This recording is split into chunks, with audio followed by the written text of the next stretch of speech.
কাউকে অফার করা হলো, তাকে 50 লাখ টাকা দেওয়া হবে, বিনিময়ে তার পায়ের এখান থেকে কেটে নেওয়া হবে। রাজি আছো কেউ?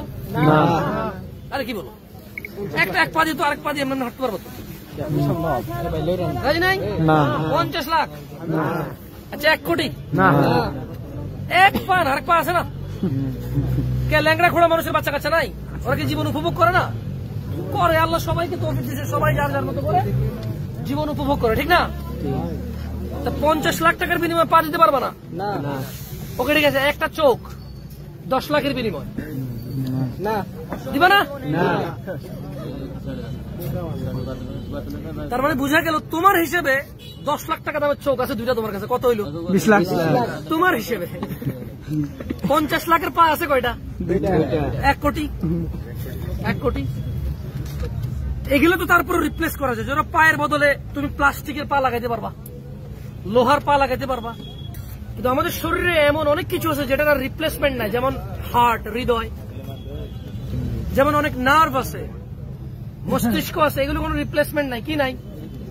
যেমন দেখো একটা লোক যদি কোমায় চলে যায়, বলে না কোমায় চলে যায়, ওই যে প্যারালাইজড হয়ে যায়, ওর কিন্তু আর ঠিক হয় না, জানো?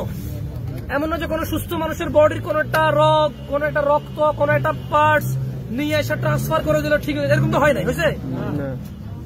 যারা প্যারালাইজড হওয়ার পরে ঠিক হয়েছে ওরা কারা? যাদেরকে থেরাপি দিছে, চিকিৎসা করছে, একটু এক্সারসাইজ করেছে, তারা হয়তো ঠিক হয়েছে। তাহলে তোমার হিসেবে তোমার কাছে পা আছে কয় টাকা দামের? 1 কোটি। এটা তোমার হিসেবে। আর ধরো না একজন আমেরিকার লোক, বিজনেসম্যান, যদি তাকে অফার করা হয় তার একটা পা নাই, আর যদি তাকে অফার করা হয় এক্স্যাক্টলি আল্লাহ যেরকম পা দিছে সেম পা এরকম করবো, একবারে ডান পা যেরকম ঠিক বাম পা এরকম হয়ে যাবে, তুমি কত টাকা দিতে রাজি আছো?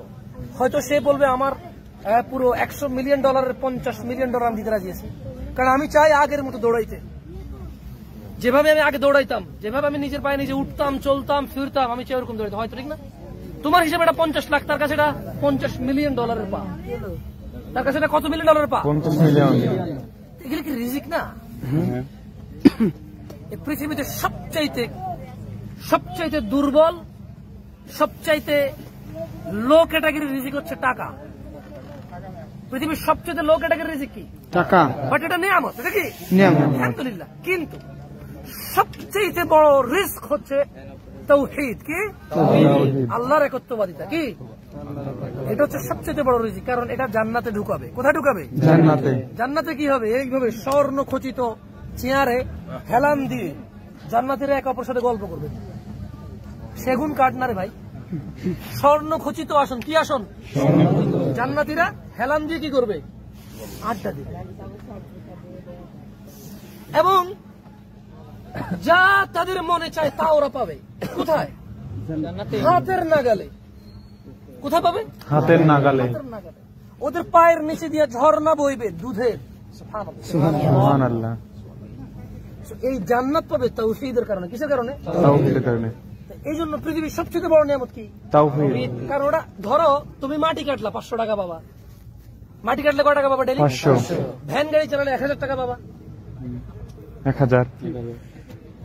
তুমি একটা চাকরি করলে হয়তো তুমি মাসে 30,000 টাকা বেতন পেলে, ডেইলি কত হলো? 1000 থেকে একটু বেশি পড়ে, কারণ 4 দিন বন্ধ আছে। কদিন বন্ধ আছে? 4 দিন। কোথাও 6 দিন, 8 দিন বন্ধ, 2 দিন করে সপ্তাহে। তাহলে তোমার একদিনের বেতন হলো ধরো 1400-1500 টাকা। কিন্তু যে তাওহীদ নিয়ে আসে এর বিনিময়ে সে কি পাবে? জান্নাত। জান্নাত পাবে। এই এক প্রান্ত থেকে, মানে জান্নাতের, ধরো এই জান্নাত, এখান থেকে এখান পর্যন্ত আসতে 100 বছরের পথ। সুবহান।